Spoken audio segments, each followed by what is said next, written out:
noite.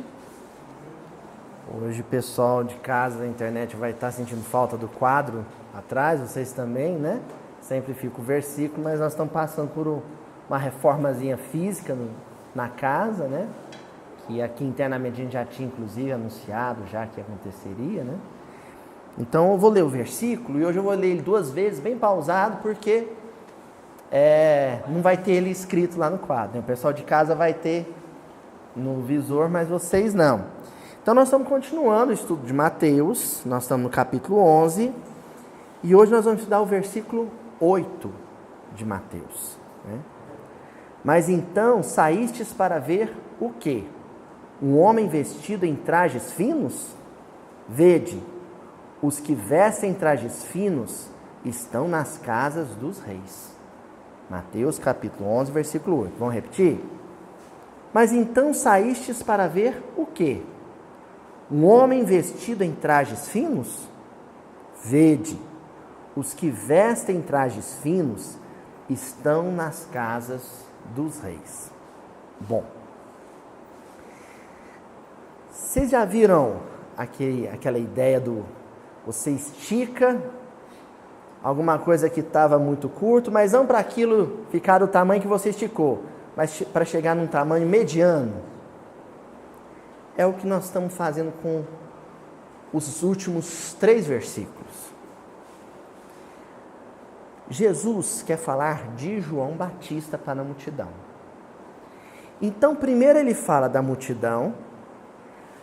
Hoje, eu já vou antecipar isso, ele não vai falar nem da multidão, nem de João Batista, ele vai falar de outra coisa, para na semana que vem chegar em João Batista. Primeiro ele falou daquilo que a multidão era e João não era. Hoje ele vai falar daquilo que ele é e João não é, para a semana que vem ele falar do que João é. Entendeu? É como se João estivesse ali numa condição mediana, numa condição de intermediário, uma posição intermediária num jargão futebolístico, né, Renato? Uma posição intermediária entre aquilo que Jesus é e a falange que acompanha Jesus mais de perto é, e aquilo que a multidão, grande parte da população da terra, encarnada e desencarnada, é. Ele está ali no meio termo. Essa posição espiritual de João Batista, no meio do caminho, é uma posição estratégica para a missão dele. Porque a função de todo profeta é justamente a de mediar. Essa é justamente a função do profeta. O profeta, ele tem que ser suficientemente humano para perceber, ter sensibilidade para as dores humanas e suficientemente espiritualizado para ser capaz de conduzir as mensagens das altas esferas. E João, ele tinha uma função profética, mas também um compromisso sacerdotal. Então, ao mesmo tempo que ele é mensageiro, que ele é aquele que escuta do coração humano, eu me arrependo dos meus pecados, né? Porque essa é a pergunta que ele fazia nas margens do Jordão, né? Arrependei-vos de vosso pecado, né? É essa a pergunta que ele faz, e a pessoa sim, e ali ela se confessa. Ao mesmo tempo que ele é capaz de escutar o clamor humano, nesse sentido, ele também é o precursor. Ele é o primeiro portador da Boa Nova. Ele é o primeiro mensageiro da Boa Nova. Então ele está nessa posição especial, especialíssima, entre aquilo que define as esferas de Jesus, mas também aquilo que define o nosso ambiente de vida demasiadamente humano. Tá certo? Hoje, nesse versículo de hoje, que nós acabamos de ler, Jesus vai tratar justamente daquilo que define as altas esferas. ele precisa oferecer esse parâmetro para o discípulo aprendiz. O discípulo aprendiz, ele é aquele que quer se livrar, ou ele quer se afastar da sua humanidade. Ele quer superar aquilo. Mas para ele superar a sua humanidade, ele precisa também ter claro o que ele tem à frente, onde ele quer chegar, o que ele quer alcançar. Esse versículo fala disso. Eu já separei aqui 2 tópicos que nós vamos analisar conjuntamente. Primeiro, trajes finos. Em algumas traduções, vestes finas. E segundo, casas dos reis. Algumas traduções, palácios dos reis. Então, roupas finas. O finas aí quer dizer delicadas, feitas com cuidado, com esmero, luxuosas até, porque todo tecido ricamente composto, a gente sabe que ele é um artigo de luxo, ele tem um custo elevado, né? Em concordância, em harmonia com o ambiente que se irá frequentar. Então, vem assim no convite de casamento, assim, traje, né, de gala, ou então traje esporte fino, não é assim? É o conviva, né, criando uma situação apropriada para quem vai frequentar um salão, a festa. Vocês já viram que aqui eu já dei as dicas sobre uma certa parábola que Jesus contou, né? Que parábola é essa? Festim de núpcias ou festim de bodas, né? Nós vamos chegar nela agora mesmo, tá certo? Então, o tópico central em torno do qual nós vamos gravitar hoje é esse das vestes finas apropriadas ao ambiente palaciano, tá certo? Mas João se vestia como um fidalgo? Ele se vestia com fidalguia? Quando a gente estudou lá em Mateus, capítulo 3, versículo 4, então, há alguns anos já atrás, nós vimos a seguinte descrição de Mateus. E este João tinha as suas vestes de pelos de camelo e um cinto de couro em torno de seus lombos, e alimentava-se de gafanhotos e de mel silvestre. Está lá no capítulo 3 de Mateus. Vamos explicar esse pelos de camelo, que a gente já imagina que é o couro do camelo, né? Que ele põe por cima, com o couro curtido. Não é nada disso. Quem leu Paulo e Estevão vai se lembrar que Paulo, ele era filho de um grande tecelão. O pai de Paulo, ele produzia tecido, mas especificamente não tecido de roupa, tecido para se vestir. Ele fez a fortuna dele fazendo um tecido rústico, grosso, resistente, para se formar, para compor tendas de caravaneiros. Então eram muitas caravanas que iam e vinham no deserto da Judéia, no deserto da Arábia, e esses caravaneiros acampavam.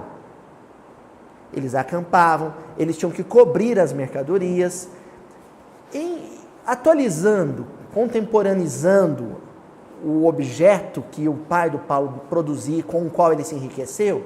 Ele fabricava lona de caminhão. Entenderam agora? Ele fabricava um tecido grosso que era usado como para fabricar tenda, onde o peregrino do deserto ia se hospedar, mas também para cobrir a carga que ia no lombo do camelo, mas era coberta, protegida contra o vento, né? Não a chuva, mas as tempestades da areia, o sol, às vezes uma carga delicada não podia tomar sol, era isso. De que eram feitas, em grande parte, essas lonas?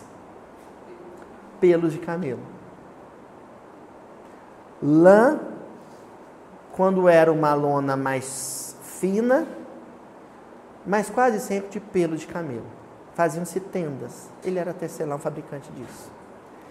Aí, não sei se vocês conhecem a história, né? Vou fazer um merchan, mas um merchan histórico para Levi Strauss, né, o Levi Strauss.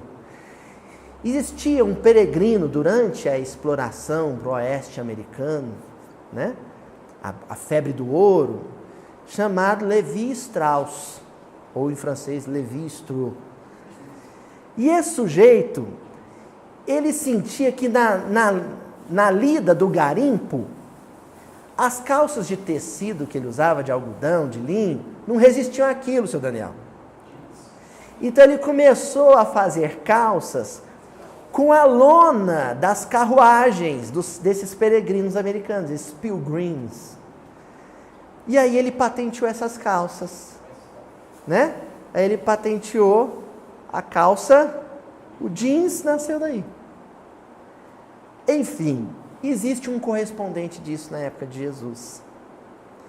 Muitos peregrinos do deserto e muitos beduínos, muitos nômades que viviam no deserto, faziam muitas vezes suas roupas usando as lonas dos caravaneiros, feitas de pelo de camelo. Dentre eles, João Batista. Então não era um vestuário exótico dele, não era uma fantasia de profeta, não era isso. Ele, em síntese, o que eu estou querendo dizer é que ele não se vestia como um homem da cidade, com túnica e capa. Ele se vestia como um beduíno do deserto, um nômade do deserto. E cingia, prendia esse resto de lona com uma tira de couro. Sabe o que é curioso observar nessa descrição de Mateus? A inteligência com que o autor, o literato, Mateus e os adensadores da obra, conectam o psiquismo do leitor ou do ouvinte a outras leituras. Ele quer fazer isso. Ele quer pegar, sabe, a mente do Renato e falar assim, agora tira o olho dessa leitura e vai lá para sua casa, vai lá para sua biblioteca, pega lá o seu pergaminho e consulta a leitura que eu quero que você leia. Se eu começar a falar de aeróbus aqui, que leitura do André Luiz, que obra do André Luiz eu quero que vocês leiam? Nosso Lar, vocês já sabem. Tá vendo? Se eu começar a falar aqui da vida de Paula, que obra do Emmanuel eu quero que vocês leiam? Paulo Estevam, vocês já sabem. Porque é uma literatura que vocês dominam. Então, quando Mateus começou aqui, e lembrando que o evangelho dele é um evangelho escrito para a comunidade hebraica. Quando ele começou a falar aqui de pelo de camelo, de cinto de couro amarrado na cintura, a qual leitura imediatamente ele conduziu a mente dos leitores? Vamos ver? Segundo livro de Reis, então 2 Reis, capítulo 1, versículo 8. E eles lhe disseram, era um homem peludo e com os lombos cingidos de um cinto de couro. Então disse ele, é Elias, o tisbita.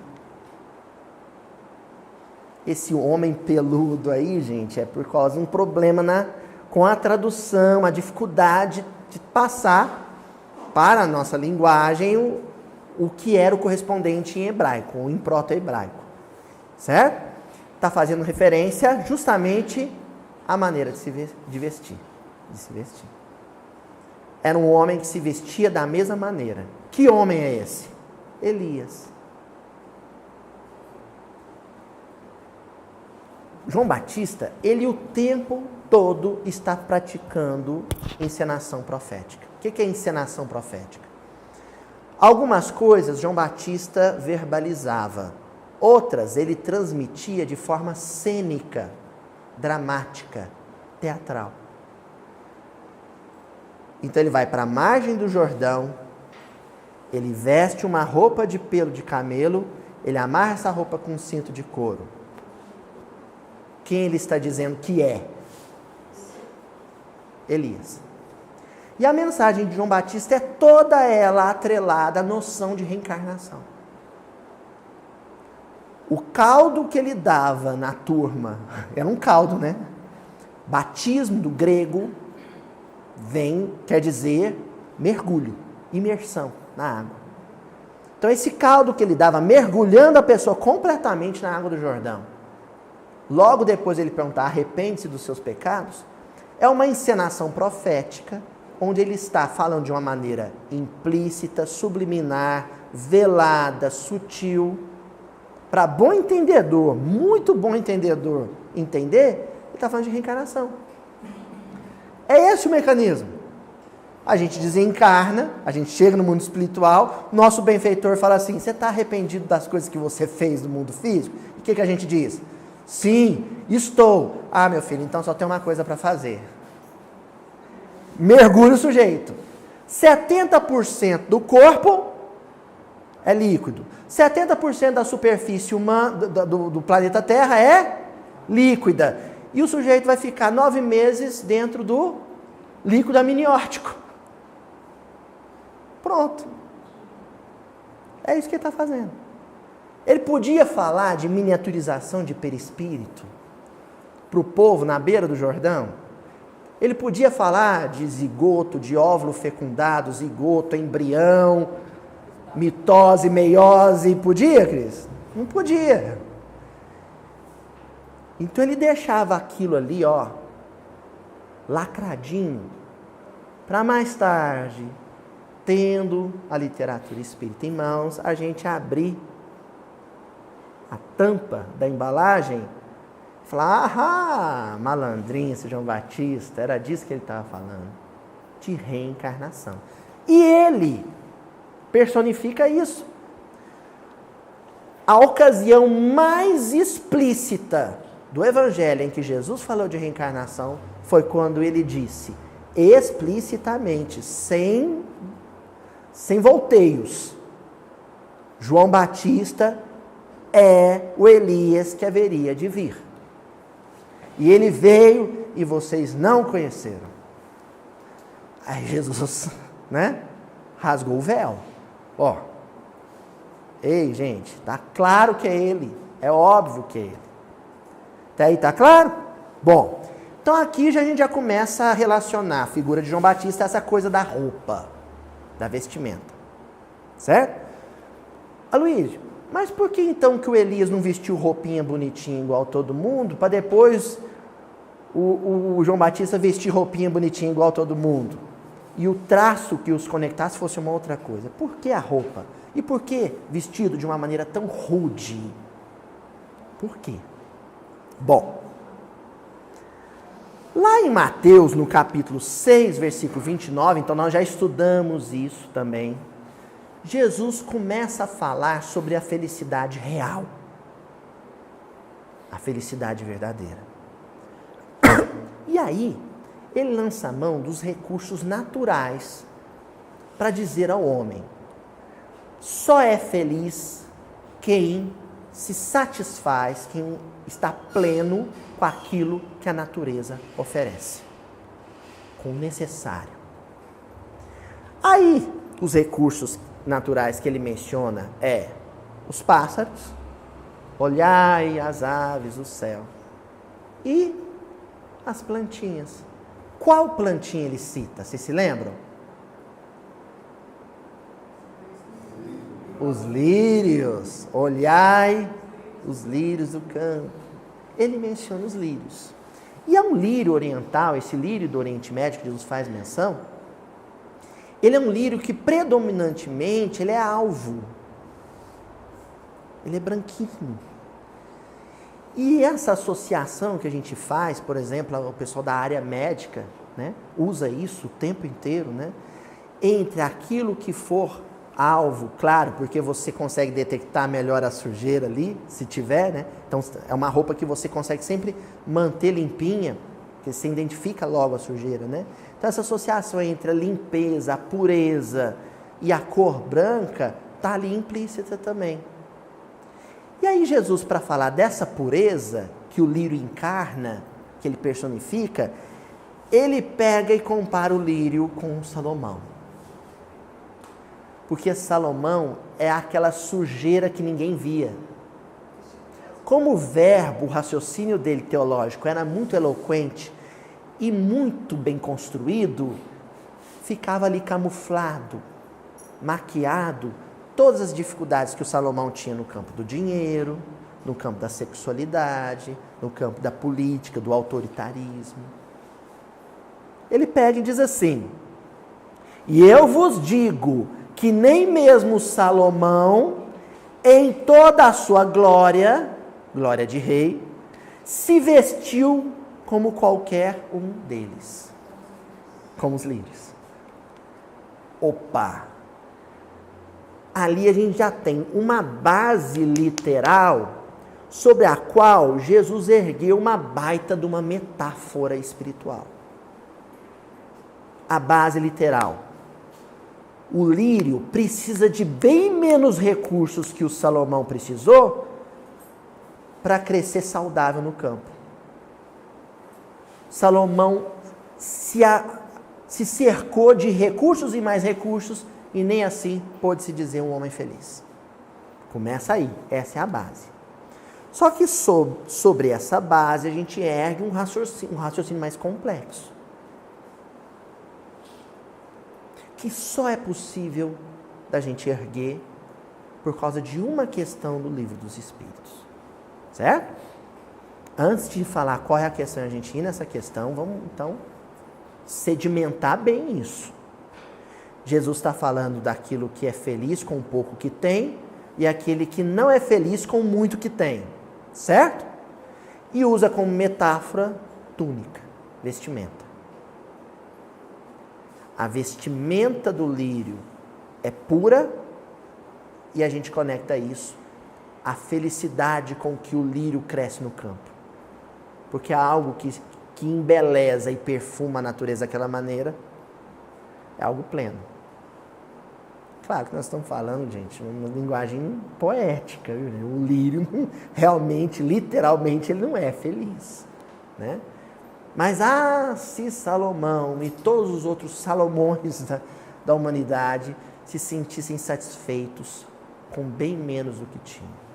Bom, lá no Livro dos Espíritos, na questão 186, Kardec pergunta para a espiritualidade assim: haverá mundos onde o espírito, o E maiúsculo, ele está falando de todos, de uma forma generalizada, onde o espírito, deixando de vestir corpos materiais, só tenha por envoltório o perispírito? Existem mundos onde os espíritos não usam esse corpo de carbono que a gente tem? Existe mundos em que não existe a matéria orgânica constituída como aparelho para que um espírito possa se manifestar? Existe. Essa é uma pergunta de Allan Kardec. E aqui ele menciona o perispírito. Ele faz questão de dizer, nesses mundos, eles usam o perispírito sem necessariamente o corpo? Eles se expressam só pelo perispírito? Bom, aí a gente vai, uma noção básica, que a gente presume, parte do pressuposto, que aquele conteúdo do ESD, do Estudo Sistematizado da Doutrina Espírita, todo mundo já tem, a gente parte desse pressuposto. Mas como o vídeo vai para a internet, a gente não pode garantir isso integralmente. Então, a mente, o ser, a individualidade, quando encarnada, se expressa através de dois mecanismos. Um de composição etérea, fluídica, energética, o outro de composição orgânica, material, sólida. Kardec está perguntando, em mundos em que não existe a composição orgânica e sólida, o perispírito, o mecanismo, a estrutura energética, fluídica, etérea, ela é suficiente para esses espíritos se manifestar? Existem mundos assim? A resposta dos espíritos é a seguinte: existe. Sim, existe. E mesmo esse envoltório, mesmo esse perispírito que você está dizendo aí, se torna tão etéreo que para vós é como se não existisse. Esse, o estado dos espíritos puros. O que o livro encarna? Pureza. Então Jesus está dizendo, olha, existem mundos em que o perispírito é o principal e único instrumento de manifestação dos espíritos no orbe. Mas, mesmo entre esses mundos que têm essa característica, ocorre uma gradação. O mundo ele é mais feliz ou menos feliz, segundo esse envoltório, esse perispírito seja mais etéreo ou menos etéreo, mais sutil ou menos sutil. Uma manifestação distinta, né? Mais leve ou mais pesada. E esses mundos onde essa manifestação ela é tão sutil, tão etérea, que os telescópios, uma notícia ruim que eu vou dar para a NASA agora, que os telescópios mais caros produzidos pelo governo americano não conseguem captar, porque o espectro é outro. Eu estou falando de luz, de espectro, de ondulação de fótons. A Muri que gostava dessa aula, né, Muri? O espectro é tão diferente daquele que a ciência humana é capaz de perceber, que a gente acha que ali existe o vazio, mas não existe o vazio no universo. Aliás, não existe nenhum só universo. Por isso que eu adoro a Marvel. São multiversos, com realidades alternativas de vida, né? Então nós estamos falando de outra realidade de vida, de outro padrão de vida que está fora do nosso alcance. Bom, essa é a questão 186 do Livro dos Espíritos. Como é que nós vamos conectar isso com a história do João Batista? Jesus está afirmando no versículo que nós estamos estudando hoje o seguinte: quem que vocês foram ver lá no deserto? Um espírito puro que usa uma veste perispiritual extremamente sutil, como dos orbes que normalmente eu frequento? Ou melhor, que eu nem frequento mais? Quem vocês foram ver no deserto? Um terráqueo, um humano, ou um espírito eterizado? Que vestimenta é a do João Batista? É um perispírito de homem ou um perispírito de anjo? No versículo anterior, Jesus já está dando a dica. Quem que vocês foram ver lá no deserto? Alguém como vocês? Com um nível, o grau de aprisionamento às coisas do mundo como vocês? Não, não é. Mas também não é alguém de perispírito rarefeito, etéreo. Não é. Quem que vocês foram ver no deserto? Vamos começar a entender melhor qual é a característica desses espíritos que Jesus quer descrever.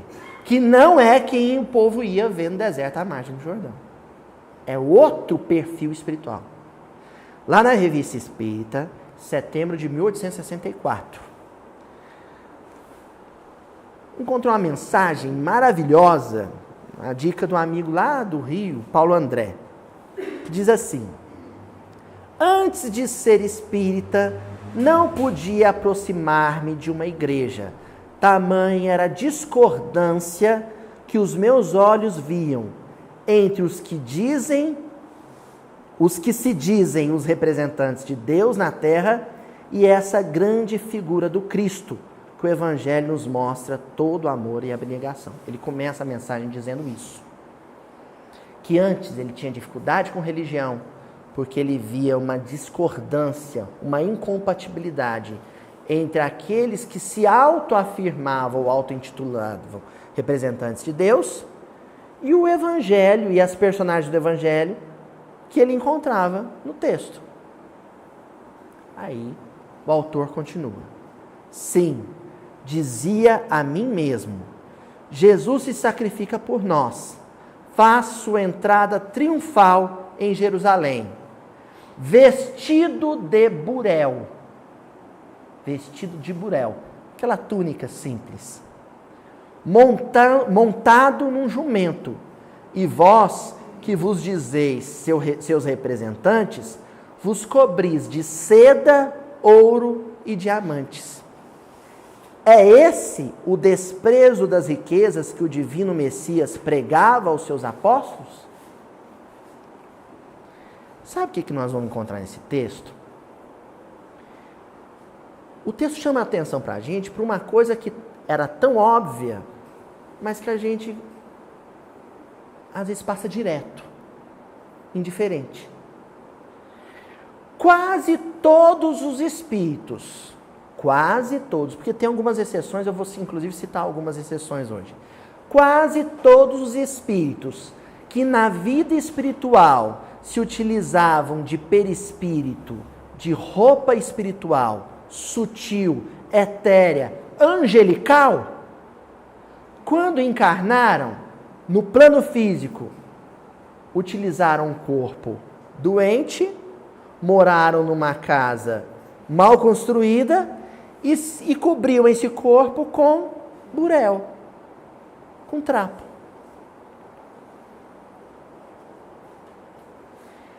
Aí onde é que acontece o erro da maioria dos comentaristas do Evangelho quando vão resvalar nesse aspecto? A maioria dos comentaristas do Evangelho vão dizer assim, esses espíritos, dependendo da agremiação religiosa, esses santos, eram santos porque na terra usaram um corpo doente e tiveram um envoltório pobre, um vestimenta pobre, e moraram numa casa esburacada. Quando, na verdade, é o inverso. Eles não são elevados, eles não usam a túnica nupcial, a túnica etérea, porque na terra utilizaram os trapos humanos. É o inverso. Eles aceitaram e não se importaram de na terra usar os trapos humanos porque tinham a túnica etérea. Ao contrário. O ponto é justamente esse.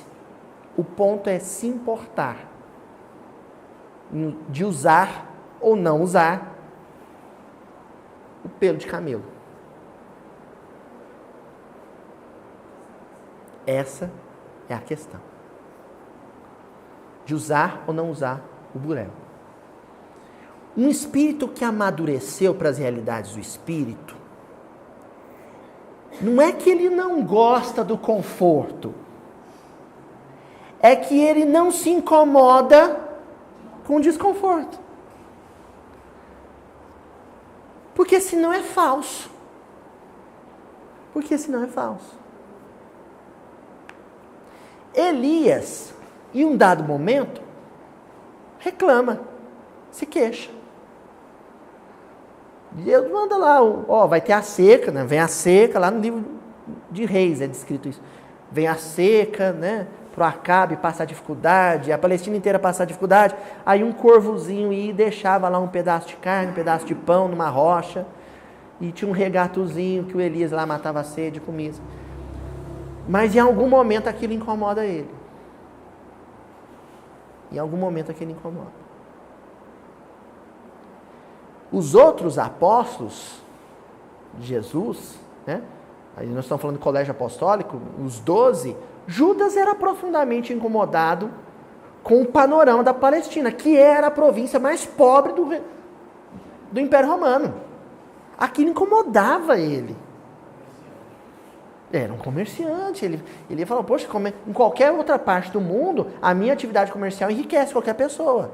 Aqui eu não consigo enriquecer. Ele era incomodado com aquilo. Então a questão é essa. Um espírito nobre, um espírito que venha de um desses orbes onde o perispírito é extremamente sutil, etéreo, eles não se incomodam, eles não sentem desconforto, eles não amaldiçoam quando vem no plano físico e envergam uma túnica de miserabilidade. Mas não quer dizer que eles não gostem de conforto. Quando o Chico Xavier ia viajar na tarefa mediúnica dele e era recepcionado numa casa, numa mansão de uma família rica da capital X, do estado Y, e lá serviam para ele creme brûlée e filé mignon, o Chico comia com a boca boa, achando bom, gostando. Nossa, que trem gostoso.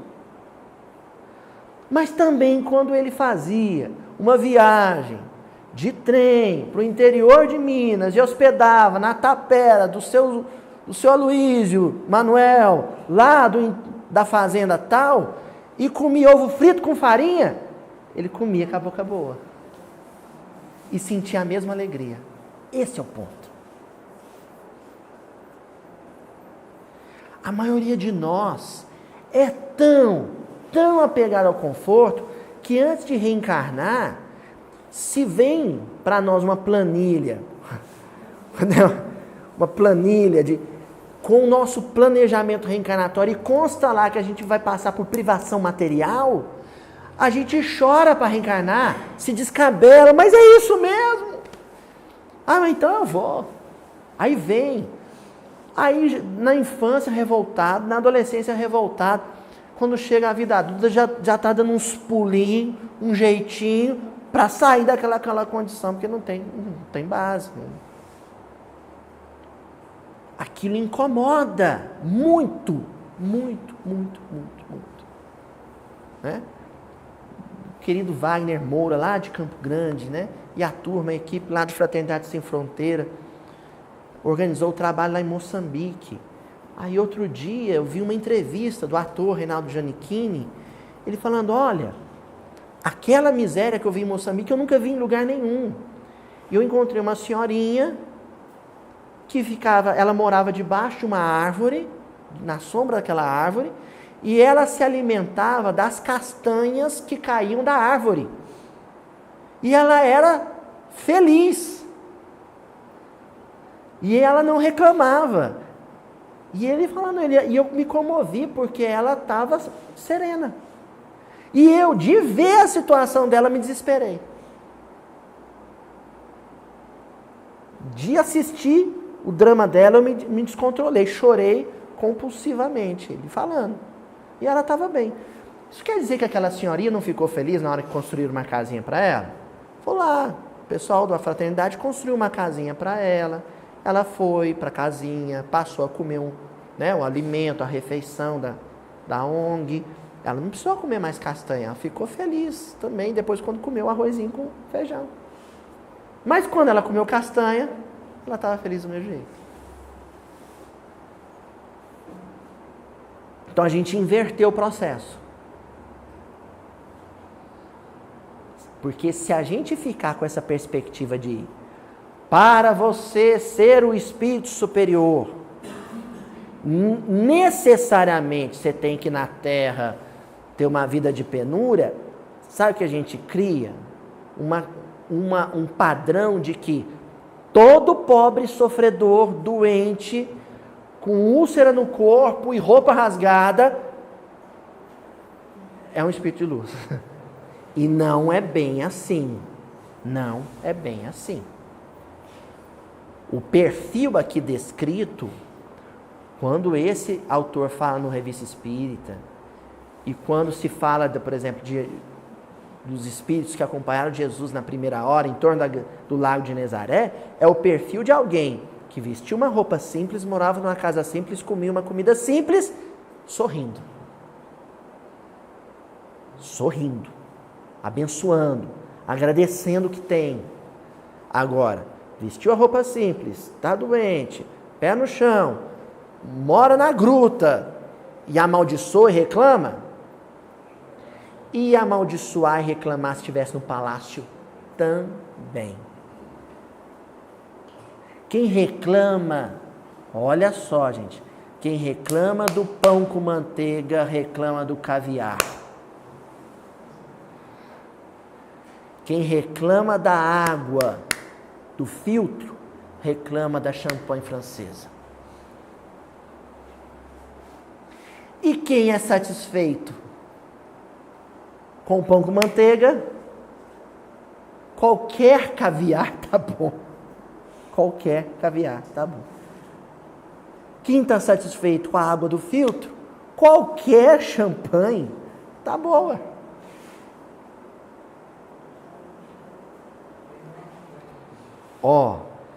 Um caso que uma amiga lá da Fraternidade Sem Fronteiras relatou pra gente lá em casa. Olha só.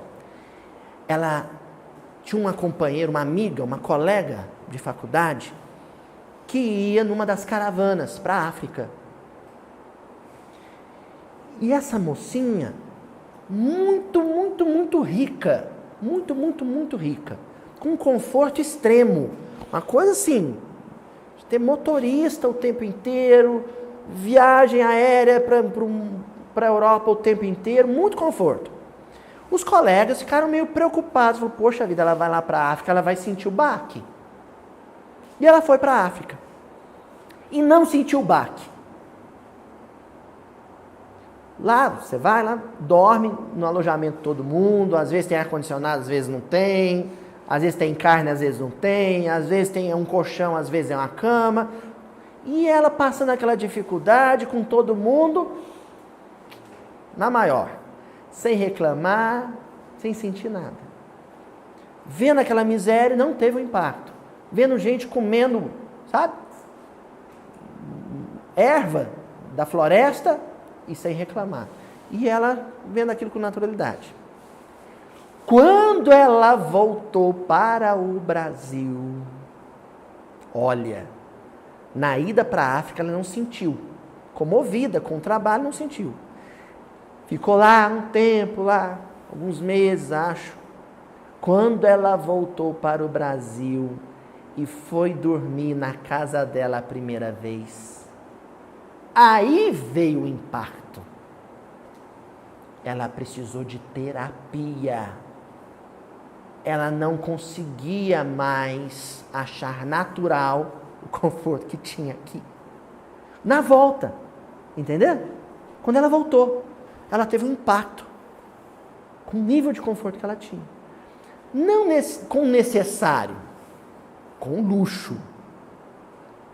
O que causou nela grande sofrimento não foi se deparar com o necessário. Foi se deparar com um excesso, com um exagero, com um transbordamento. A menina precisou de um terapeuta para não surtar. Para não surtar. Então, o espírito que já reencarnou várias vezes, numa condição de muita dificuldade,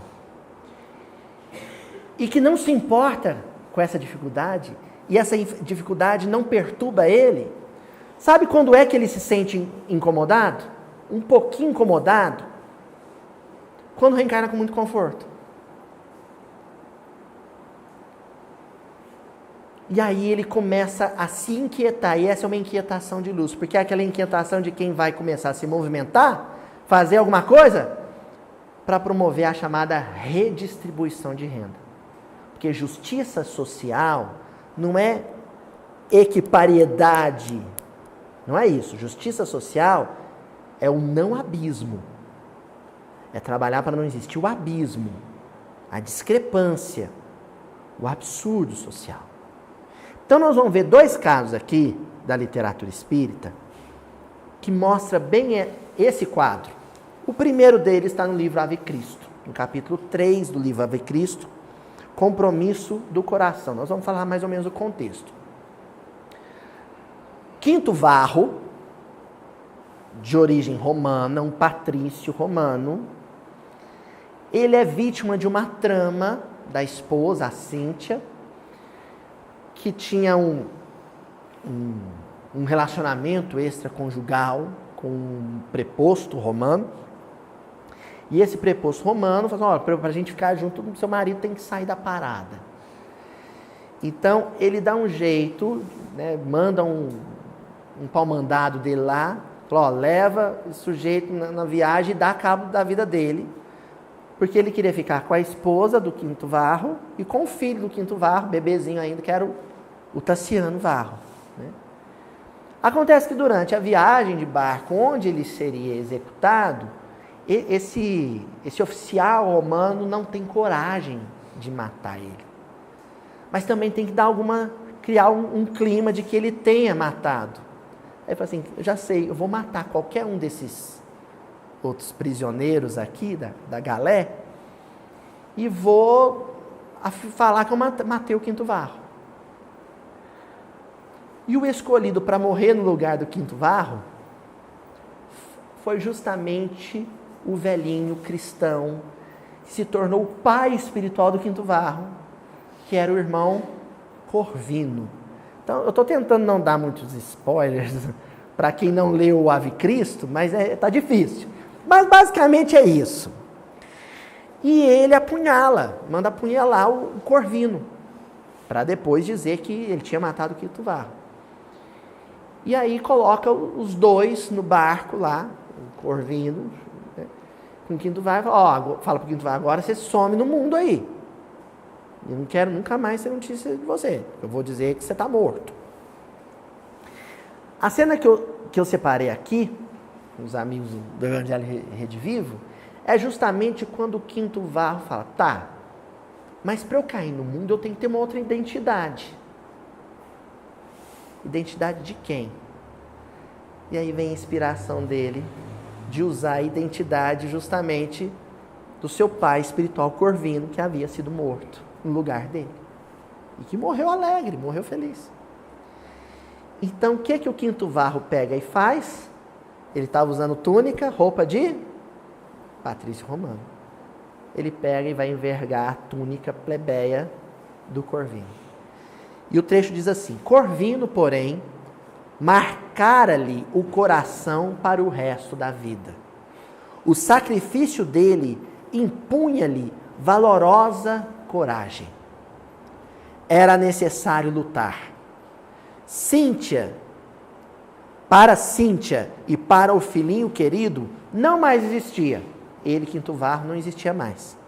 Entretanto, havia um claro na igreja de Lyon, porque o Corvino, ele era da igreja de Lyon. Com a morte do Corvino, precisava alguém ocupar esse lugar lá, que lhe competia preencher. Então ele ia assumir a identidade do Corvino. Custasse o que custasse, alcançaria as Gálias, com a resolução de devotar-se à grande causa. Assumir o lugar do Corvino implicava em passar a ter uma qualidade que até então ele desconhecia: devotamento. Confiando-se a Deus, o moço desamarrou o bote e, com uma e outra remada, rendeu-se à ventania. Indiferente aos perigos da viagem, não experimentou qualquer temor da solidão sobre o abismo. Arrastado fortemente sobre as águas, deu em extensa praia ao amanhecer. Olha, é aquela coisa do Emmanuel de falar coisas que você acha que era desnecessário dele falar, mas tem um sentido. Ao amanhecer. Esse homem queria uma vida nova, uma identidade nova, um nome novo. Ele queria nascer de novo. E quando é que tudo nasce de novo? Ao amanhecer. O Emmanuel descreve esse homem. Ele fala, olha só, ele chega no amanhecer. É importante mencionar isso. Todos nós vivenciaremos um amanhecer. Em algum momento da nossa vida. Vai ser necessário, nesse momento, abrir mão de tudo que nós éramos. E sermos pessoas novas. Novas. E aqui eu quero fazer um adendozinho. Uma coisa curiosa. Às vezes, a gente sai de um emprego, a gente deixa o emprego demitido. Se fica magoado com aquilo e fala assim, agora eu quero ser uma pessoa diferente. Diferente do que eu... Fiquei 20 anos nessa empresa, agora eu quero fazer coisas diferentes. E aí você pega a sua indenização, que você devia segurar as pontas um ano, até arrumar... E sai curtindo tudo que você não curtiu enquanto estava trabalhando naquele emprego. E você acha que você está fazendo uma coisa diferente, mas não está. Aos 40 anos, aos 50 anos, você está fazendo o que você fazia aos 15. Sabe o que você fazia aos 15? Torrava o dinheiro do pai de forma irresponsável. Não trabalhava e só consumia. Então a gente tem que tomar cuidado de às vezes sair de uma situação, querer ser uma pessoa diferente, quando na verdade a gente está se comportando exatamente igual ao que a gente era com 10 anos de idade, 11 anos de idade, 15 anos de idade, 16 anos de idade. Se é para ser diferente, você tem que ser diferente de tudo que você foi até aquele dia. Aí você passa a sua vida inteira, seus 50 anos de idade, seus 40 anos de idade inteiro, em revista, e fala, bom, agora eu quero ser uma pessoa nova, então eu não posso repetir nada do comportamento que eu tive nos últimos 40 anos. Nada. Porque se você estivesse se comportando como você, quando você tinha 15 anos, quando você tinha 8 anos de idade, você está, sabe, fazendo o quê? Andando em círculo. E só um tipo de pessoa anda em círculo. Quem está perdido. Ou o cachorrinho doidinho que corre atrás do rabo. Você está igual a ele. Andando em círculo. Quinto Varro queria ser alguém diferente. E aí o que ele fez? Simbolicamente, trocou de vestimenta, envergando a túnica surrada de corvino. E resoluto, atirou o nobre traje patrício ao mar. Olha, deliberando volver ao mundo na afeição de outro homem. Porque tem um negócio também, a gente quer ser alguém diferente, mas nesse alguém diferente que a gente vislumbra, tudo é perfeito. Esse alguém diferente que eu projetei, que eu quero ser agora, não adoece, não tem problema em família, não tem problema financeiro, veste bem, come bem, passeia. Eu quero ver quem assume ser alguém diferente, e na situação em que ser esse alguém diferente implica em viver mal, comer mal. Tipo aquele menino que fala para o pai, eu vou fugir de casa, porque eu quero ser livre. Aí o pai fala para ele, mas você sabe que ser livre é dormir no banco da praça, comer o que os outros te der. Se ficar doente, você tem que rezar para alguém de levar para o hospital. Porque você quer assumir uma nova vida, uma nova identidade, mas só quer o bom dessa nova identidade. E o Quinto Varro aqui, ele assume essa vestimenta nova com muita consciência, muita lucidez. Eu quero ser o Corvino, eu quero ser o homem sábio que ele é, eu quero ser a personalidade doce, meiga, amorável, generosa que ele foi. Mas eu tenho que assumir tudo que vem no pacote disso. Eu vou deixar de ser patrício e virar plebeu. Eu vou deixar de comer bem e comer mal. Eu vou deixar de morar no palácio e vou morar na tapera.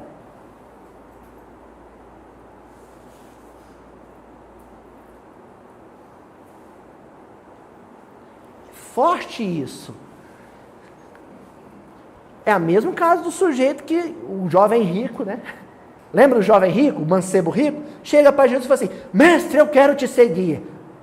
Que basicamente ele diz assim, Senhor, eu quero ser o novo João Batista.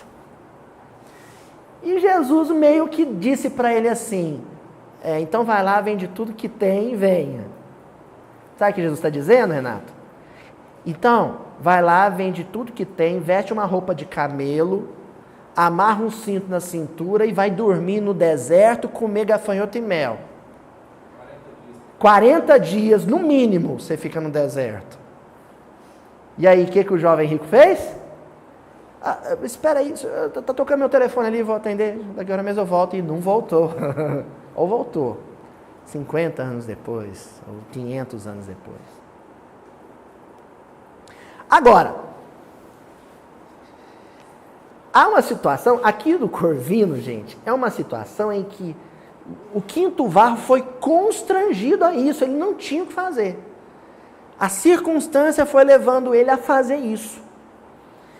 Mas existe na literatura, mesmo na literatura do Emmanuel, um caso em que a pessoa não precisava ter feito isso e fez. Está lá no livro Há 2000 anos. De quem que eu estou falando? Lívia Lentulus, né? Segunda parte da 2000 anos, capítulo 5, nas catacumbas da fé e no circo de martírio. Que situação é essa? Lívia era uma patrícia romana, uma nobre romana. Ela nasceu em berço de ouro e depois, jovenzinha, casou com um senador. Casou com um senador. Tipo assim, o pai era empresário e depois ela casou com um senador da república. Ela não sabia o que era miséria. Tinha vivido a vida inteira em Roma. Seria a mesma coisa de você ser filha do empresário, esposa do senador, morando em Nova York. Sentiram o drama? Era a vida da Lívia. Ali já começa o drama com a filha doente e ela já tem que abrir mão, ainda a circunstância levando a isso, da vida em Roma. Ela tem que ir viver na província mais pobre do Império Romano, na Palestina. E ali ela vai vivendo situações ásperas, situações de perda, situações de rompimento, todas elas dolorosas, mas são as circunstâncias que impõem a ela a dificuldade. O que o mestre ainda precisava saber sobre aquele coração é se ele seria capaz de viver uma situação áspera por livre e espontânea vontade. E a circunstância aconteceu quando numa catacumba ocorre uma batida do Império Romano ali, prende todos os cristãos e ela está no bolo. Com a toga romana que ela vestia, era só ela estalar os dedos e iam chamar, aqui no Brasil a gente fala abafar o caso. Opa, isso aqui é mulher de sujeito, figurão, importante, senador. Tira ela do bolo, é o que queriam fazer, né? Mas ela não queria ser livrada daquela situação. Então ela vira para Ana, a serva, com roupa de serva, e diz assim: se puderes atender-me, troca hoje comigo a toga da senhora pela túnica da serva. Troca comigo. Você usa a minha roupa de romana, de patrícia romana, então você vai ser livrada do martírio, e eu uso a sua roupa de serva e vou para o circo. Desejava participar do sacrifício com as vestes humildes e pobres da plebe, não porque me sinta humilhada perante as pessoas da minha condição, no momento ditoso do testemunho, mas porque, arrancando para sempre os derradeiros preconceitos do meu nascimento, daria à minha consciência cristã o conforto do último ato de humildade. Então, essa mulher é o clássico caso daquele espírito nobre que, para ele, morrer numa cama de hospital ou morrer numa cadeira elétrica, tanto faz. Morar num palácio ou morar numa tapera, tanto faz. Vestir Givenchy, pretinho básico. É uma homenagem que o Givenchy desencarnou essa semana, né? Esse ano passado, aliás. Né? Acho que é. Eu vi essa notícia por aí. Ou vestir A roupa doada no bazar do centro, a mesma coisa. Ela não se afetava mais com essas coisas. Sabe aquela coisa? Fulano está acima dessas coisas? Ela não se afetava mais. Nós, que muitas vezes somos discípulos que nos comportamos como multidão, ou somos multidão, somos hipersensíveis às oscilações do meio. Qualquer cheque especial no mês derruba a nossa fidelidade ao Evangelho. A questão de Gesiel que passou para Estevão foi diferente. É diferente, né? Porque, na verdade, em termos de condição social, é diferente, porque ele continua na mesma condição social, né? Ele era um camponês pobre judeu, ele continua um camponês pobre judeu, só muda de condição religiosa, né? Ele passa a professar o Cristo. No caso da Lívia, não. É um abismo social incrível. Ela abre mão daquilo tudo. Daí a gente começa a perceber o que foi o impacto para o Públio Lentulus em encontrar o camafeuzinho que ele tinha dado para ela, porque aí é a única coisa que ela mantém. Aí tinha um valor afetivo. Não, esse camafeuzinho vai dentro aqui do trapinho, esse aqui é do coração. Quando ele encontra aquele camafeu e reconhece naquele corpo destroçado por um leão, o corpo dela, aquilo é um negócio muito doido para a cabecinha dele. Como é que alguém não se importa de morrer assim?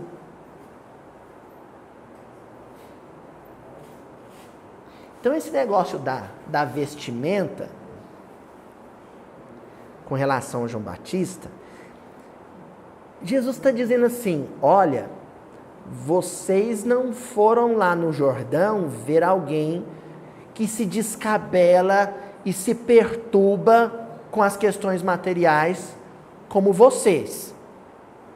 Mas também não foram ver um espírito iluminado, totalmente imune a isso tudo, como eu e os da minha esfera. Porque o que a gente encontra, João Batista preso, é um João Batista abalado pela possível morte, pela decapitação. Ele estava assustado. Então, de certa forma, ele ainda se importava um pouco com aquilo. E antes, na condição de Elias, também um homem que ainda se abalava com as nuances do mundo.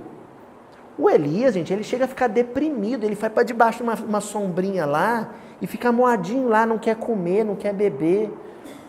A espiritualidade vem falar com ele, fala, escuta, levanta, vai fazer seu serviço. Não, eu sou o último dos profetas. E aí Deus tem que falar com ele, né? Na linguagem bíblica, tem que falar com ele, assim, você está enganado, tem muita gente que faz o seu serviço, meu amigo. Se você não levantar aí da sua deprê e for fazer o seu serviço, tem mais 7.000 que faz seu serviço. Aí ele entende, né? A situação, levanta e vai fazer o servicinho dele. Mas ainda existia ali um resquício, existia ali um último vestígio do homem que ainda se importava. É para lá que a gente está caminhando. O espírito que encarnado não se importa mais com as oscilações do meio, com o que acontece no meio. Entendeu?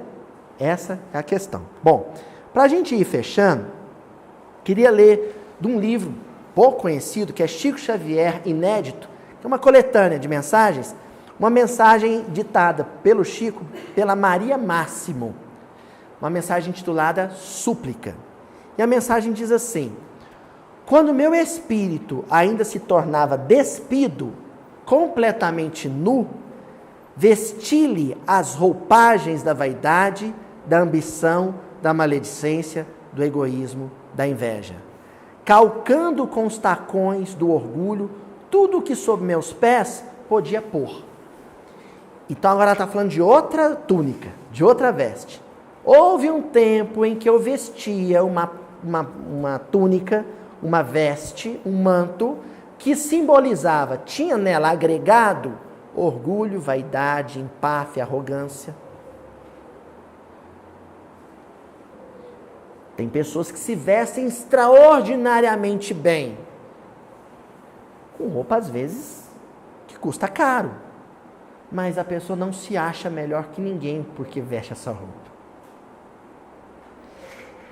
E tem pessoas que às vezes comprou uma roupa de valor mediano, parcelou em 50 vezes no cartão, vai ficar devendo o cartão e ainda olha para o sujeito do lado com o nariz em pé como se fosse a última bolacha do pacote.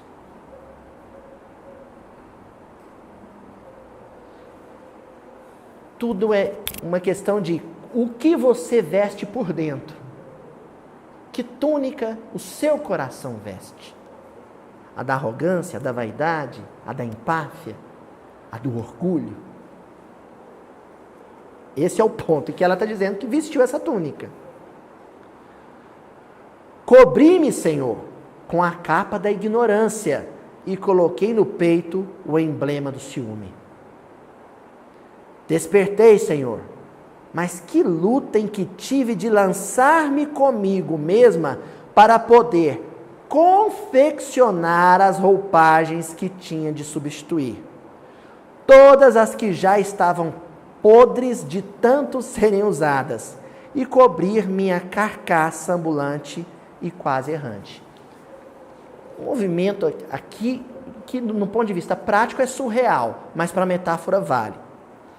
Ela não só tinha que se esforçar para se livrar daquela túnica de arrogância, daquela túnica que ela usava, luxuosa. Ela tinha que também confeccionar a túnica que ela tinha que depois tomar coragem para vestir.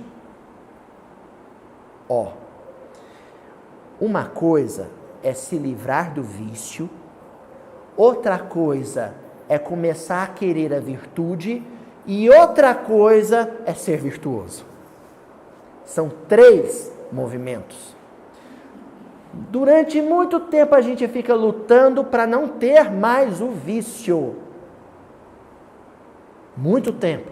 E olha, gente, é a luta. Lutar para não ter mais o vício. Outra coisa é, superado o vício, a gente conseguir identificar qual virtude nos falta e trabalhar por elas. É confeccionar a nova roupa que a gente tem que usar.